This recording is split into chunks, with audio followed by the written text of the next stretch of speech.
Praise the lord. దేవుని ఉన్నతమైన నామమునకు మహిమ కలుగును గాక. ప్రభు నామమున మీ అందరికీ హృదయపూర్వక వందనాలు. ఈ ఉదయకాలము దేవుని వాక్యాన్ని విందాం. మత్తయి సువార్త 1వ అధ్యాయము 24వ వచనము. యేసేపు నిద్ర మేల్కొని ప్రభు దూత తనకు ఆజ్ఞాపించిన ప్రకారము చేసి తన భార్యను చేర్చుకుని ఆమె కుమారుణ్ణి కనువరకు ఆమెను ఎరగకుండెను. ప్రియమైన వల్లరా, ఇక్కడ యేసేపు గురించి మనం చూస్తున్నాం.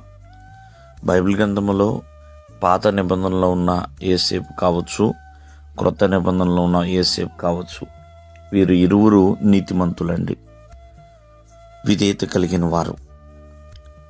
ఇక్కడ మనము జాగ్రత్తగా ఆలకిస్తే యేసేపు నీతిమంతుడండి. కావున ఆమెను అవమానపరచునొల్లక రహస్యముగా విడనాడాలని ఒక ఉద్దేశం కలిగిన వాడు. దేవుని దూత స్వప్నమందు అతనికి ప్రత్యక్షమై ప్రియమైన వల్లరా కొన్ని విషయాలను ఆజ్ఞాపిస్తుంది. దేవాది దేవుడు ఏమైతే తన యొక్క దూత ద్వారా ఆజ్ఞాపించాడో, మరి ఆ ఆజ్ఞాపించిన అంతటినీ కూడా యేసేపు చేసి ఉన్నాడు. ఒకసారి ఆలోచించండి, యేసేపు నీతిమంతుడని రాశారు అంటే దేవుని పట్ల విధేయత కలిగి ఉన్నాడు కాబట్టే మరి తన నీతిమంతుడని మనం నమ్మొచ్చు అండి. విధేయుడిగా జీవించాడు కాబట్టి ప్రియమైన వల్లరా. అంతేకాదు దేవుడు ఆజ్ఞాపించిన అంతయు కూడా తను చేసి ఉన్నాడు.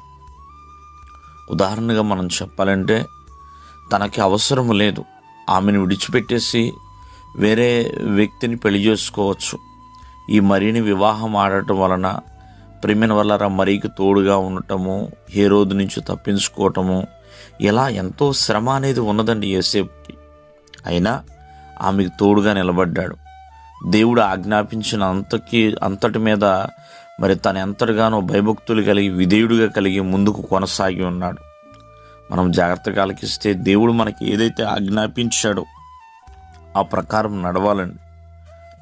ఆనాడు ఇశ్రాయేలు ప్రజలను నడిపించడానికి మోషేని పిలిచి మోషేకి ఆజ్ఞాపించినప్పుడు మోషే అలాగే వెళ్ళాడండి. అలాగే వారిని నడిపిస్తూ ఉన్నాడు. అలాగే ప్రియమైన వల్ల ప్రత్యక్ష గుడారము తయారు చేయమన్నప్పుడు దేవుడు చెప్పిన కొలతలతో అలాగే మోషే నిర్మించి ఉన్నాడు. ప్రియమైన వల్లరా, అలాగే మరి చాలామందిని మనం చూస్తున్నాం, దేవుని ఆజ్ఞాపించేదంతయు చేయడానికి సిద్ధపడి వెళుతున్నారు.